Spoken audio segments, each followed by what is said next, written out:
In this video, we are going to learn how to bake and export height detail from Substance Painter. You don't always need a height map, often a normal map is enough. But if you have sculpted details, sometimes it is useful to have that actually displacing the mesh. So this is how we're going to do it.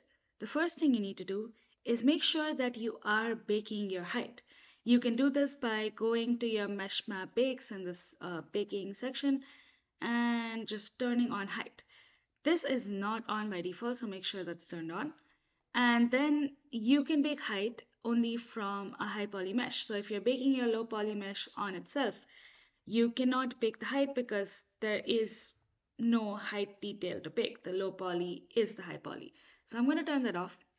And I have a high poly mesh that I created in ZBrush. So I'm just going to, I imported that already, and I'm going to bake selected textures. You can see how that's adding detail that I didn't have earlier. So this is my baked on height. And I can see this if I go down to material and go to mesh maps, I can see my height map. And that is what this is. So by default, what Substance Painter exports in the Arnold AI standard or PBR metallic roughness templates is actually this height. And we don't have anything here because we haven't added any height detail. We just have baked height, which is in this section. So we're going to see how to add this baked height to our export template so that we can export this map. I'm going to go to File and Export Textures. And you can use any template for this. I'm going to maybe use the Unreal Engine Pact. And now this does not have height, but even if you're using PBR metallic roughness, the height that it exports is not this baked height. So you would need to change that here as well. But in Unreal Engine Pact, which does not have height, the way that you add a height map is by adding another map to this section. A height map is a grayscale map. It does not have any color values. So we're going to create a grayscale map.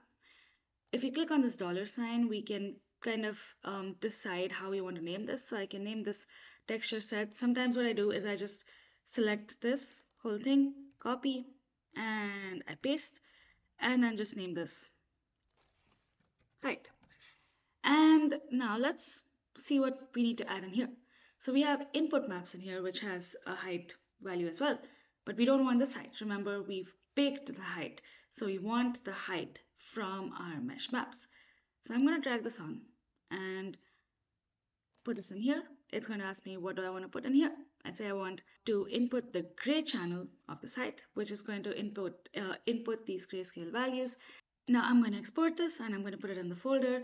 I am going to make sure to select my template that I added that into, which is Unreal Engine Pact, and let's export this.